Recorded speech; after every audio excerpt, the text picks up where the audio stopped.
It's that time again. Of course, it is time for the Destiny of Manufacturing podcast, powered by the Precision Metal Forming Association. I am your host for the Destiny of Manufacturing, as well as being the technical director here at the Precision Metal Forming Association. Fortunately, with me today, you don't have to just listen to me speak. I have a wonderful guest here from, of course, our Wipfli partner, and he is Mike Devereaux, and we are proud to have him here. Mike has been with them for quite a few years, and he's done a tremendous job of presenting on topics where PMA has struggled, and our partners within our members and our associate members have struggled with data and understanding how to act upon some of that. And Mike's here to kind of smooth out that landscape for us so we can actually understand some of this information. Welcome, Mike. Good morning, Dean. How are you today? I am doing great, and it's wonderful to have you here. Right off the bat, I always like to ask everybody, what is your big takeaway for the next 5 years in manufacturing? The big takeaway is we don't know what's going to happen over the next 5 years. I mean, I think that the uncertainty is the perfect descriptor for what we're going to have. Even with right before the election, there was all this pent up. All right, we got to wait and see what happens. See what happens from the election. See what happens for the election. And so there was this uncertainty. And then the election happened, and I think that people started to think about, okay, well, we know who's in Congress. We know who the administration is. We know the direction that it's going. And then chaos happened with the tariffs, right? And so that has just thrown people a curve. And I think curveballs are the new normal. I think over the next 5 years, we're going to see all sorts of things happen. We're going to see demographic changes in other countries, not only our own. They're going to have an impact on manufacturing. We're going to see policy changes. We seem to be having this shift in global governments to the right, or to a populist movement to the right. But it's a pendulum, right? And we don't know where that's going to swing over the next 2, 3, 5 years. Over time, it'll be, we say 5 years, it'll be 2030 before we know it. Yeah. Uncertainty is the best thing I can describe. And from a trending perspective, I think we're going to see a lot of change, and I think it's going to only accelerate. You mentioned data earlier. We're big on data. Laurie Harbour and Scott Walton, their team joined Wipfli last May. Of course, they have Harbor IQ and quite a bit of data in the metal forming space, and she's speaking at Forming Our Future and coming up. I think about different types of data. I'm a tax geek through and through. I mean, I wake up every morning. That's what I did. The first thing I did this morning was read tax law updates, and think about how they impact the manufacturing sector, right? It's not just I am not your green eye shade accountant that prepares tax forms. I'm somebody that's thinking about, well, what's DC doing? How's it going to impact our clients, our prospective clients, and those in the manufacturing sector, and how can I help people plan for them? Yeah. Now, I put up some of the information that you had about kind of the current developments that are going on. Can you elaborate on a couple of the points, especially on the budget reconciliation legislation that's going on? Can you kind of elaborate on some of that? And then the R&D tax credit, I know it's big for a lot of our manufacturing members that want to try and take advantage of that. And then the life insurance stuff too. Sure. Well, the bottom line is we need to have a tax bill this year, or everybody in the country is going to get a tax increase in 2026. When they passed the Tax Cuts and Jobs Act of 2017, they used a mechanism called budget reconciliation, meaning it had to be budget neutral. As a result of that, they didn't make tax cuts permanent. They had them all expire at various different provisions. Now, metal formers have already been affected by some of those expirations and some of those time delayed provisions. And one of them is the research expenditure issue, not the R&D tax credit, but the actual underlying expenditures, those have to be capitalized and then amortized over a 5-year period if the research was performed in the U.S. or a 15-year period if it was performed outside the United States. And so that research expenditure provision has harmed a lot of companies. I mean, especially the custom manufacturers. If I'm a custom metal former, frankly, almost all of my new parts, new projects, I've got to build up prototypes and whatnot. Now I have to capitalize those costs as opposed to deducting them.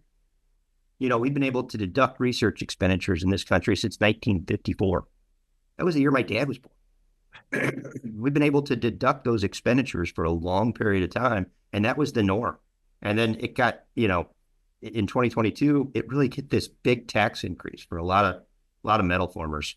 But there were a lot of good things in that Tax Cuts and Jobs Act, right? So we got a new C corporation rate. So if you're organized as a C corporation, you're 21% instead of 35%. If you're an S corp or a partnership, you're taxed at the individual rates. And so if I am 100% owner of a metal former and it's an S corporation, I pay the tax on the income the company makes. Well, I'm paying that tax at my rate. Well, that rate was 39.6%.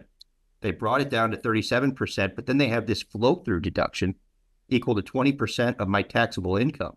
So it actually brings my rate below 30% down to 29.6%. That would expire. The tax rates at the individual rate would expire. The C corporation rate doesn't revert back, but the flow-through rates would. The flow-through deduction would go away. The rate, all the individual rates would go back up. The state and local tax cap would go away. That was somewhat punitive to those states that have higher tax rates. And so if I'm on one of the coasts and I've got like an 11 or 12% rate, that hurts me a whole lot more than if I'm in, say, Wyoming. It's not paying individual income tax, right? And then this bonus depreciation, that's really important in the manufacturing sector. The ability to write off capital equipment the year that it was purchased and placed in service, as opposed to depreciating it over its useful life. Most equipment's depreciated over a 7-year period, and I recover the cost of that asset over time. Well, bonus depreciation allows you to write all that off. 100% bonus depreciation is what we had, and then that started to phase down. And so all these things, including the estate and gift tax regime, are all set to come to this collision course here at the end of this year. And as a result, Congress has to act. Now, the Republicans are in charge of both the House and the Senate right now, and they have the executive branch, the administration, but they don't get along all that great all the time. And so as a result, Democrats tend to vote in lockstep. Republicans tend to have a few wild cards, so to speak, that are using their influence to try and enact different types of legislation and things that they believe are better for the country. Now, I'm not bashing that in any way, shape, or form, but what I'm saying is that they've really got to thread the needle here. And because they're not going to get Democratic support, they have to use budget reconciliation again. That's what they use to pass it. That's a common thing to pass legislation, especially when you have one party. The Affordable Care Act, Obamacare, that was passed using budget reconciliation by the Democrats. The Republicans used it to pass the Tax Cuts and Jobs Act. They'll use it again in this year. What's yet to be seen is, are they just going to renew some of the Tax Cuts and Jobs Act from 2017 provisions? Are they going to make other changes that they believe to make the tax code more effective? Are they going to attack the Inflation Reduction Act and the energy tax credit provisions that are in there? The rhetoric says yes, but the fact of the matter is Republican districts got a lot of that money for the Inflation Reduction Act. And so they may or may not change. I don't think they're going to wholeheartedly just get rid of it and scrap everything that was in the Inflation Reduction Act, but they may use a couple of different provisions that were a little salty, I guess, with the Republican base, and use that as a way to reduce those out and carve those back out. Yeah, you mentioned the R&D tax credit earlier.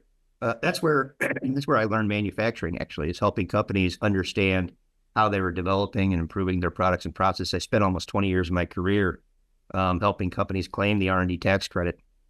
And it's been it's an interesting environment with the IRS. They continue to want to ask for more information around this credit, and rightfully so in some instances, right? You got to allow them to audit the claims. You got to audit allow them to examine or to make sure that are you in fact eligible for it. There's some non-CPA firms out there that have made it a little dicey because they've taken a very aggressive positions, and the IRS is familiar with those. They want to make sure that the taxpayer doesn't fall into that camp or category. And one of the tools at their disposal is form instructions and form changes. And so they've changed the form 6765, and that's the form that you use to claim the R&D tax credit, to ask for a lot more information. This year, for filing year 2024, we are going to get it's a new section of the form that actually requires you to list the number of different business components that you developed over the years. So the R&D credit rewards innovation. So it's anytime I'm developing or improving a product, a process, a technique, a formula, an invention, or a software application. Those are business components. And I've got to identify which business components did I develop or improve that involved the process of experimentation where I eliminated design uncertainty. And if I've done that and I've got qualified research activities on those projects, that would be an eligible project. Now, fast forward to 2025, and now I have to know, well, what were my wages spent on that project? What were my eligible supplies on that project? What did I spend with outside parties, contract research? And so I've got to create this grid, essentially, that shows wages spent in qualified research, supplies used in the conduct of research, and contract research for each and every business component. It's a significant lift with respect to reporting and a lot more information. Companies 15, 20 years ago would, use high-level estimates and say, all right, well, how much time do you spend on research? 40% of your time. And then you would use that as a means of calculating the credit. That's not the case anymore. If you do that, your credit's going to get denied at the IRS or the state level as well. So it's been, it's moving in that direction. Now, if you're a Wipfli client, you've already been starting to go down that path. We knew this is coming over the last 18 months to 2 years, and have started to kind of advise our clients, hey, look, we need to start capturing this information at a more granular level and start to capture some of these expenditures by project and develop systems. Perhaps it's making modifications to your time reporting system. Perhaps it's making modifications to your ERP system and how you're capturing information. Perhaps it's changing your general ledger and your table account or your trial balance with respect to how you're accounting for these types of expenditures. So at the end of the year, you don't have this great big blank spreadsheet that I have to kind of start from scratch and gather some of this information. It's interesting you mentioned that about the tax credit issues. I think a lot of times businesses over the years have struggled with how to apply it because there's so much that you have to do now that you have to manage your business. You have to have that data, and companies like yourself provide such a great asset to help you build that program, because companies that I've talked to, especially when it comes to R&D stuff, they struggle with kind of that old mentality of, I don't know, I guess it's 30%. And when you actually have to have some tracking element and what's associated with it, I agree that in most manufacturers, you want to innovate, and it's there to encourage people to innovate. Even to that point, even on the other side of things, not just on the tax side, but on grant side, the things that are out there available, it isn't just pie in the sky stuff. They want to see some tangible results. So if you're building something and you're doing something that's utilizing the R&D tax credit, that's fine, but you also have to illustrate that it's going to have a means to an end, as opposed to just taking this credit and not leveraging it for bettering your business. Yeah, absolutely. And it encourages risk-taking to a certain extent too. And entrepreneurship and innovation and figuring out ways to do it. The research doesn't have to be successful to qualify for the tax credit. In fact, I don't like it when my clients have unsuccessful projects, but I sure do like to document them, because that just proves design uncertainty existed at the beginning of my research activity. The definition of research can be quite broad.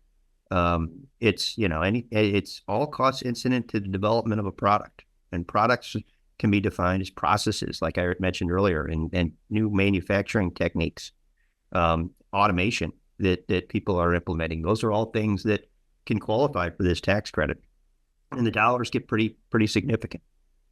It's making sure that you're dotting the I and crossing the T, so that if it does get pulled for examination, you've already got all that information readily available at your fingertips to provide to an auditor, and you've got somebody that can tell the story, that can walk through the information, walk through the data, walk through the expenditures, the underlying expenditures, and explain how the activity is tied to the expenditures, and build that nexus together and show the agent or the agent's boss kind of where those expenditures are, and have it all in a nice organized format. And it's been that's the new normal, right? Yeah. So let's as far as some of the other things, these are a few that you had listed here. Can you walk us through some of the opportunities that are available for tax credits for manufacturers? Can you help us understand these and navigate these waters a little bit? Yeah, absolutely. This is I sent this over because it's one snapshot of things that when I think of a manufacturing company, when I tour a manufacturing facility, these are the things on my mind as I'm walking through. I think of it as kind of quadrants, and those are kind of all on the top: the R&D credit, accounting methods, plant and equipment, and hiring and payroll incentives, kind of the four legs to the stool. And then you think about things from an international perspective. That's what the bottom right IC disc provision is. If you're exporting parts or exporting products, there's tax incentives associated with that. And then there's tax planning things you can do from a state and local perspective. Sales tax exemptions on your materials you're purchasing, entity level tax elections. So I mentioned very briefly the cap on state and local taxes at the individual level earlier. So in my example of being an S corporation that's 100% owned, I live in Missouri, so I then pay the Missouri tax on that. Well, I can only deduct up to $10,000. Well, Missouri is one of the states that put this pass-through entity election into place. And so I elect to pay that S corporation's tax at the corporate level, making that deduction, making that expenditure deductible, right? And so that S corporation then deducts those expenditures, and then I get the benefit of that. Accounting methods came out of the Tax Cuts and Jobs Act. I've always been interested, and we've always helped companies with accounting methods, but it really gave some teeth to small and mid-sized manufacturers after 2018. And that said that, they index these numbers for inflation. So I'll give you this year's. If your average sales are under $30 million, you can be on the cash basis of accounting. You can not have to capitalize your overhead into your inventory at the end of the year. You can account for inventory in a different fashion if you've got custom projects. And so what that does, it's a timing difference, but it's a pretty big timing difference. Let's say I'm a $25 million metal former, and my receivables are $2.5 million, and my payables are $1 million. Well, if I go through and I look at making this change, I get to look at the difference. And so if the delta is $1.5 million, I get that deduction at the beginning of my year. You get $1.5 million deduction. And then I recognize my receipts on a cash basis throughout the year. Same thing on my payables. I don't get to accrue expenditures at the end of the year for tax purposes because I didn't pay them yet. But I also don't have to pick up the income that XYZ customer owes me. And if that's greater, if your receivables are greater than your payables and your customer deposits, and you're under 30 million, you should really look at the cash basis of accounting. It can be quite significant, and it takes some of the sting out of the requirement to capitalize your research expenditures. Yeah. Now, as part of that, just speaking from a lot of the manufacturing sector that we have in the stamping end of the business, which is a lot of automotive companies, and who are, let's say, notorious for being very slow paying, and or waiting until the product is sold before you get paid. There's a few different things. How does that get rolled into some of this advantages, and how do you leverage some of that from your standpoint? It just makes the cash basis that more attractive, really. I mean, if my customers are slow taking me out 90, 120 days, if I'm on the accrual method of accounting, when I ship that part to that automotive supplier, I pick that's income. That's revenue. Even though he hasn't paid me yet, that's revenue for me. I'm paying tax on it. Under the cash basis of accounting, I don't have to do that until I get that receipt from the customer.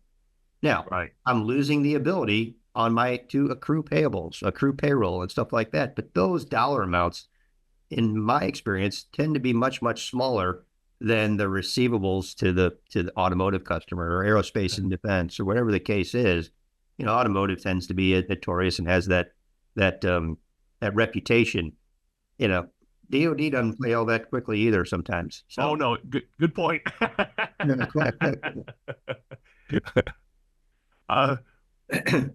What other advice do you have for manufacturers here? Kind of as we're getting close to the end of our time here, but I just wanted to see what other suggestions do you have for people?